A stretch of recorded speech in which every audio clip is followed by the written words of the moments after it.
Olá pessoal, tudo bem? Sejam muito bem-vindos e o nosso assunto de hoje é o diabo como grande estrategista. O meu intuito hoje é mostrar para vocês que o inimigo é um grande estrategista.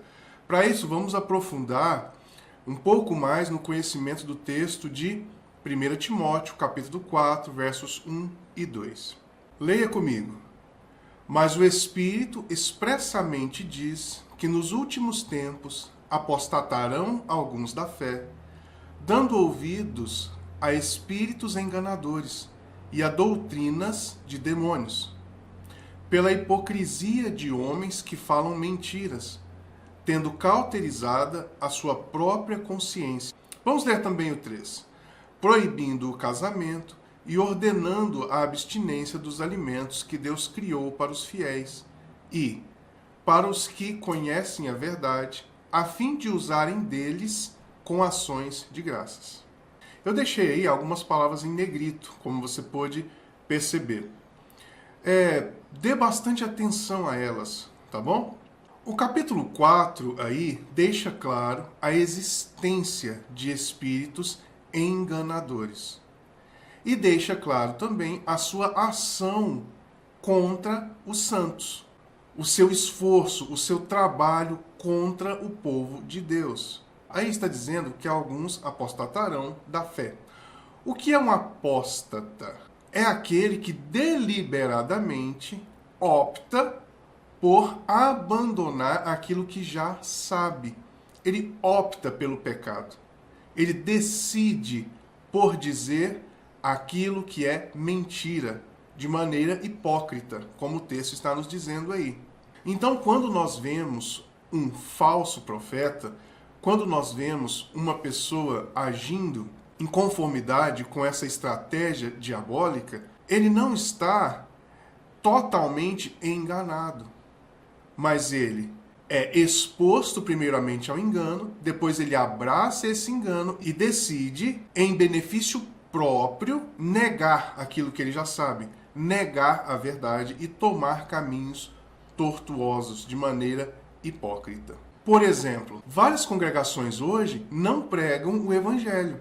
Não pregam Mateus, Marcos, Lucas e João. Por quê? Se as pessoas conhecerem Mateus, Marcos, Lucas e João, o Evangelho ali, essas pessoas entenderão que a pregação está totalmente errada. Nós temos denominações inteiras hoje que só pregam o Velho Testamento.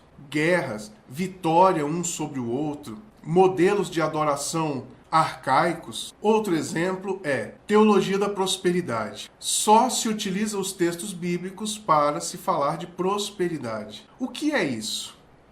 É aquela pessoa que foi exposta ao conteúdo do engano e a partir daí começou a trabalhar em função desse engano, em detrimento ao conhecimento que ele já tinha da verdade. É muito importante essa parte que eu deixei em negrito aí no texto, quando fala obedecendo a espíritos enganadores. Isso, meus irmãos, deixa claro que a obra dessas pessoas não será manifestadamente má, mas ela terá toda uma característica de positiva. Como nós vimos na nossa reunião passada, o inimigo se transfigura em anjo de luz. Até o próprio diabo se transfigura, se transforma, se apresenta como um anjo de luz. Essas pessoas também. E com uma profunda capacidade de enganar, porque elas são tremendamente atrativas. E como o que elas estão dizendo geralmente toca o nosso coração, toca o que nós desejamos, toca as coisas que habitam as nossas emoções, a nossa mente, então se torna muito atrativo. Mas é o engano. Essa estratégia diabólica é tão séria e tão persuasiva que o texto, como nós vimos também em negrito lá, fala de doutrina de demônios. O que é uma doutrina? Não é meramente uma informação, não é um conhecimento pequeno. Uma doutrina, irmãos, é um conjunto de dogmas e ensinamentos que estabelecem o modo de agir, a conduta do indivíduo e o modo como que ele enxerga tanto o mundo quanto as escrituras. Não é coisa pequena. Uma doutrina, ela se dá a esse propósito, ela é completa. Ela vai formatar o jeito que o cidadão vê o mundo. Como se dá isso? Cria-se um tótem pecaminoso, cria-se um objetivo pecaminoso, errado, coloca-se esse objetivo como santo, ou seja, intocável, inquestionável, e a partir daí se age e se interpreta as coisas a partir desse tótem estabelecido. Por exemplo, teologias sociais. Elas vão estabelecer como tótem lá em cima o serviço social. E aí, a partir disso, começam-se as ações. Você precisa se doar, você precisa dividir, você precisa votar no partido X. Você tem os textos, lembra lá como que era na igreja primitiva? Todos traziam seus bens e colocavam aos pés dos apóstolos, e estes, por sua vez, distribuíam cada um o que lhe devia, cada um o que era necessário. E se utiliza desses textos e muitos outros com o intuito de fomentar e validar esse objetivo específico. Temos então do outro lado as teologias mais individualistas. Elas irão negar todos os textos que são mais coletivistas, mais sociais, e irão se fixar naqueles pontos. Cada um dará conta de si a Deus.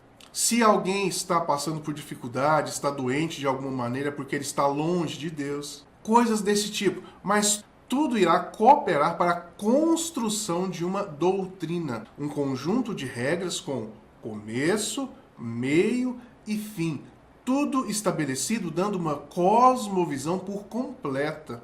A pessoa poderá viver no engano sem nunca saber que está sendo enganado. Os irmãos assistiram um filme chamado, acho que é O Mundo de Truman, com o Jim Carrey. Ele vive em um mundo que é um cenário de filme, então, do nada, a mulher dele pega um produto e vira para a câmera e fala, olha, esse café é muito gostoso. E ele olha para aquilo e, nossa, mas por que você está fazendo isso? E ele estava sendo enganado, ele vivia em um mundo inteiro, onde o sol se punha, o sol aparecia novamente, onde havia acidente, onde havia quadro de notícias, onde havia tudo isso. E a mesma coisa eu digo aos irmãos, isso tem acontecido no meio do povo de Deus. Pessoas aos milhões sendo enganadas. Para os irmãos terem noção, está ressurgindo agora uma teologia da poligamia, de homens terem várias mulheres. E eles vão defender isso filosoficamente, historicamente, teologicamente. Vão dar um banho, eles estão dando um banho em muita gente. As pessoas não conseguem se defender contra isso. Quando se toma, principalmente o Velho Testamento, é assim que faz. Você toma o Velho Testamento e vê que aqueles homens todos tinham várias mulheres. Se eles tinham condições de sustentar essas mulheres, eles tinham várias mulheres. E aí toma a parte filosófica, que começa lá na República de Platão, onde o Estado precisa diminuir a força de um homem só. Por exemplo, se eu tenho várias mulheres, eu tenho vários filhos, de repente eu sou dono de uma cidade, não é?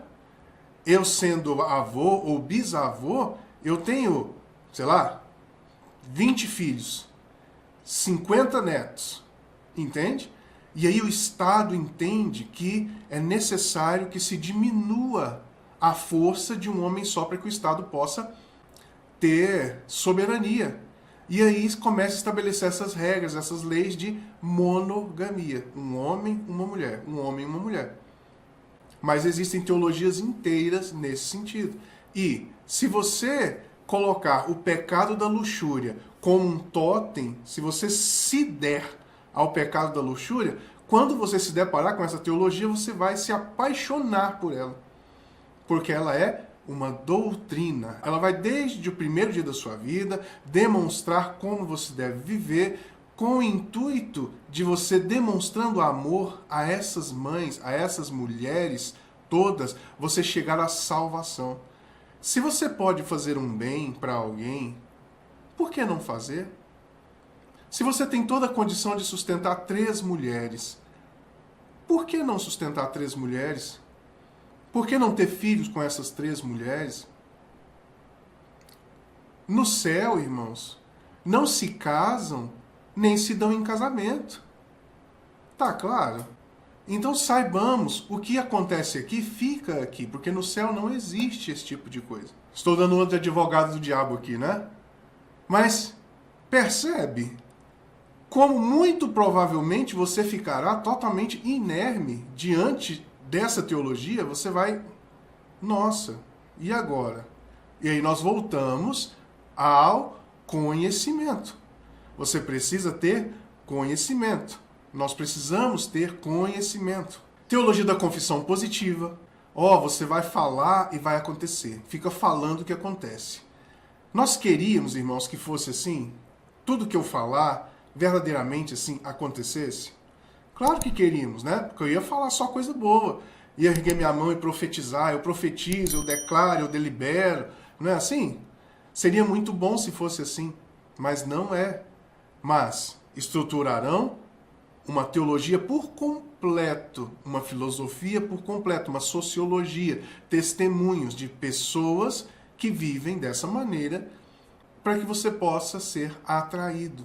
Outro aspecto que eu coloquei aí, grifado lá em negrito, foi a palavra hipócritas. Hipocrisia.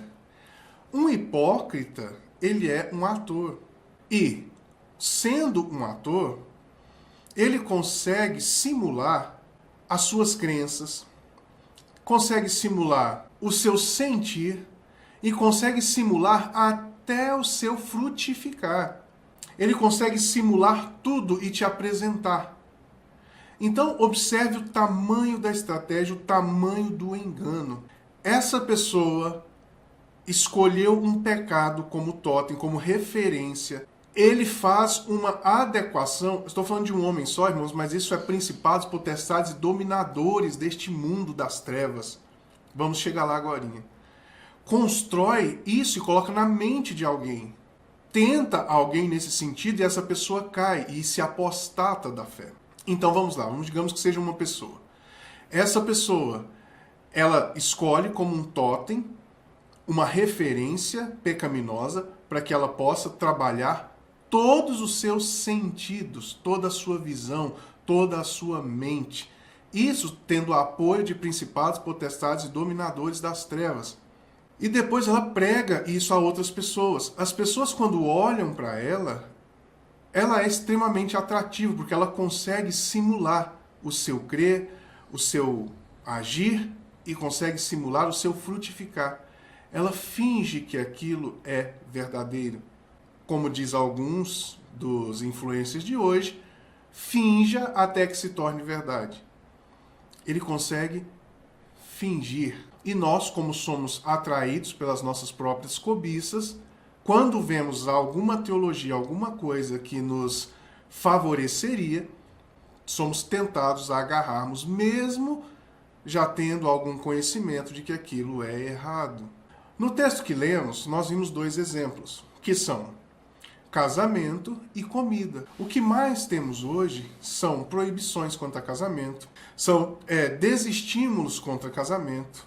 Basta procurar, e se você não quer se casar, você irá encontrar aos montes teologias completas. E contra comida, alimentação, não tem nem o que dizer, não é?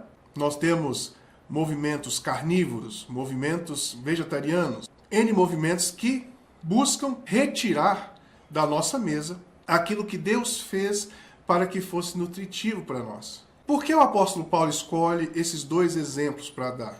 Porque esses dois exemplos, irmãos, são elementares, são os mais simples que nós temos: casamento e comida, reprodução e alimentação. São dois elementos mais elementares que nós temos. E até nesses elementos, o inimigo tem agido para transformar, para enganar.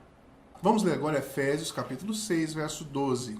Porque não temos que lutar contra a carne e o sangue, mas sim contra principados, contra as potestades, contra os príncipes das trevas deste século, contra as hostes espirituais da maldade nos lugares celestiais. Se nós fizermos como o apóstolo Paulo fez e tomarmos a estrutura romana, então nós teremos os principados agindo nos países, nós teremos as potestades agindo de maneira mais próxima dos cidadãos, que seriam os soldados. Nós temos os príncipes das trevas deste século agindo especificamente na estrutura temporal que nós vivemos. E nós temos essas hostes espirituais da maldade, onde elas ficam? Nos lugares celestiais. Então nós temos aí essa sequência que nos dá uma noção de contra quem nós estamos lutando. Não é simples, é extremamente complexo. Nós precisamos estar aos pés do Senhor e buscarmos conhecimento, ou nós seremos enganados. Hoje, irmãos, infelizmente, uma massa de cristãos enorme são enganados. Escolhem teologias para si em detrimento, principalmente do Evangelho, em detrimento de Mateus, Marcos, Lucas e João, das palavras, da vida de Jesus. Eu sou o pastor Acácio, faço parte do Ministério da Verdade que Liberta, e o nosso compromisso é com o crescimento saudável do corpo de Cristo. Como eu disse no início, o diabo é um grande estrategista. Observe aí Efésios capítulo 6, verso 11. Revestivos de toda a armadura de Deus, para que possais estar firmes contra as astutas, inteligentes, sábias, ciladas do diabo. Para que possais estar firmes contra as astutas, ciladas do diabo. Depois falaremos especificamente sobre quais são essas armaduras. Aqui deixa claro que são ciladas, armadilhas inteligentes, astutas. Vamos ler agora Marcos, capítulo 1, dos versos 23 a 26. E estava na sinagoga deles, estava na sinagoga, na igreja, né? Um homem com um espírito imundo, o qual exclamou, dizendo: Ah, que temos contigo, Jesus Nazareno? Vieste destruir-nos? Bem sei quem és, o Santo de Deus. E repreendeu Jesus, dizendo: Cala-te e sai dele. Então o espírito imundo, convulsionando-o e clamando com grande voz, saiu dele. Irmãos, onde que esse senhor estava mesmo? Na sinagoga, onde se ensinava a palavra de Deus. Percebe a estratégia? Ele não estava no prostíbulo ou em algum outro lugar maluco, ele estava na sinagoga, dentro da igreja, onde o próprio Jesus estava presente. Próximo para a gente terminar. Mateus capítulo 12, versos 43 a 45. Quando o espírito imundo tem saído do homem, anda por lugares áridos, buscando repouso, e não o encontra. Então diz: Voltarei para minha casa de onde eu saí. E, voltando, a achar desocupada, varrida e adornada. Então vai e leva consigo outros 7 espíritos piores do que ele e, entrando, habitam ali. E são os últimos atos desse homem piores do que os primeiros. Assim acontecerá também a esta geração má. Observe o nível da estratégia. Nós temos a impressão de que esse demônio que foi expulso sai, anda por lugares áridos, consegue mais 7 piores do que ele e volta para a vida desse homem para fazer com que ele se torne pior, com que os seus atos se tornem piores. E a visão que temos é a seguinte: se ele bebia, agora com 7 vai beber muito mais. Se ele prostituía, agora com esses 8 demônios, agora bagunçou. Se ele era briguento, agora vai virar briguento mesmo. Irmãos, claro que não.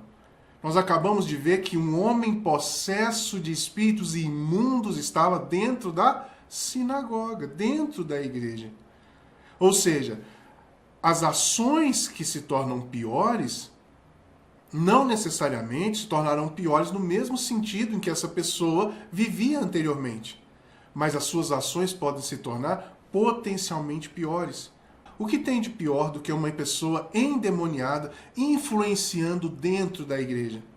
É melhor essa pessoa endemoniada bebendo ou essa pessoa endemoniada influenciando dentro da igreja? O que é pior? Tá claro? Irmãos, precisamos estar muito atentos quanto às ciladas do diabo. Se você concorda com o que eu disse, se você discorda, se você tem algum acréscimo a fazer, faça aqui embaixo. Ajudemos com que o corpo de Cristo seja mais sábio, seja mais correto, mais perfeito. Tá bom? Muito obrigado por assistir. Até a próxima. Valeu!